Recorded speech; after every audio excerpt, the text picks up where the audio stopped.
네, 톡톡코인 네트워크 이번에는 국내로 넘어가 보도록 하겠습니다. 아시아경제TV 장가희 기자 나와 계십니다. 기자님 안녕하세요. 안녕하세요.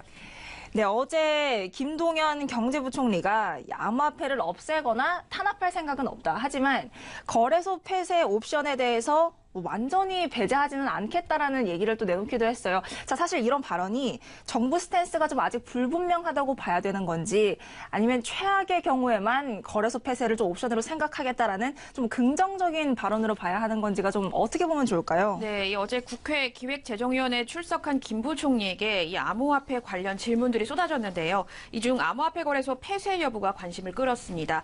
김 부총리는 거래소 폐쇄 옵션이 아직 있느냐는 질문에 배제할 수는 없다 이렇게 전했습니다. 그러면서 폐쇄했을 경우 음성적 거래나 외화 유출 때문에 심각하게 생각하고 폐쇄는 좀 더 섬세하게 신경 써야 한다고 본다면서 이렇게 답을 했습니다. 이 암호화폐 과세 문제도 언급이 됐는데요. 이 김 부총리는 일부 해외 국가에 직원을 출장 보내서 국제 사례를 파악 중이라면서 양도소득세, 기타 소득세, 법인세 등 여러 차원에서 방안을 생각할 수 있다고 답했습니다. 김 부총리는 거래소를 제도권으로 들어오게 할 것인지 과세를 어떻게 할 것인지에 대해서는 세목과 징세 방법을 고민하고 있다고 했습니다. 지난 몇 차례 정부 발표에서도 그렇고 실명 확인 입출금 서비스를 시행하는 것도 결국은 과세를 하기 위함인데요. 이는 곧 암호화폐 거래소 폐쇄가 실제로 이루어질 가능성이 낮다고 보는 시각에 무게를 실어주는 것으로 볼 수 있습니다.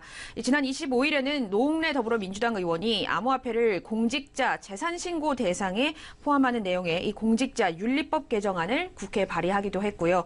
최근 법원이 범죄에 쓰인 암호화폐에 대해서 몰수 판결을 내리기도 했는데 이 재판부에서는 비트코인이 물리적인 실체 없이 전자화한 파일 형태지만 이 거래소를 통해서 거래가 되고 재화와 용역을 구매할 수 있어서 수익에 해당한다. 그래서 몰수가 가능하다고 판단했습니다.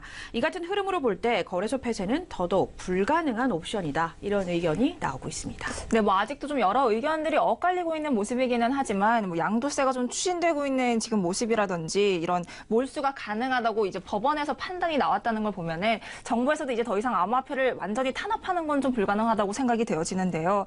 자, 어제 사실 이 암호화폐 규제 반대 국민청원에서 김 부총리가 정부 입장을 발표할 것이라는 예상이 나왔는데 발표는 없었습니다. 자, 그렇다면 앞으로 좀 조만간 정부의 공식 입장이 발표가 좀 될까요?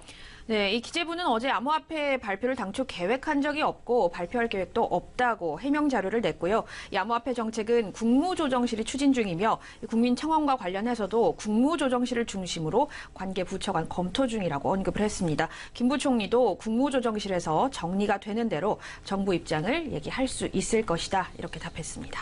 네, 조만간 정리가 되는 대로 정부 입장 어떻게 나올지 시장의 귀추가 주목되고 있습니다. 네, 지금까지 장가희 기자와 함께했습니다.